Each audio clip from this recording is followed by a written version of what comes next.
Hey everyone, welcome back. If you're not receiving TD app notifications, first check your notification settings on your phone. Go to the settings, search for notifications, then look if you have turned on the option for the TD app or not. If not, make sure to allow notifications. Next, go to the TD app and then review alert and notification settings inside the app. Check that battery saver or power optimization is not blocking background activity. If it is, make sure to turn it back off. Then restart your phone after making changes to apply the settings properly.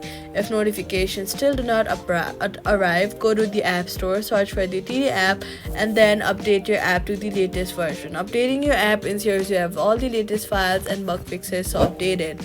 And that's it. Subscribe for more quick fixes.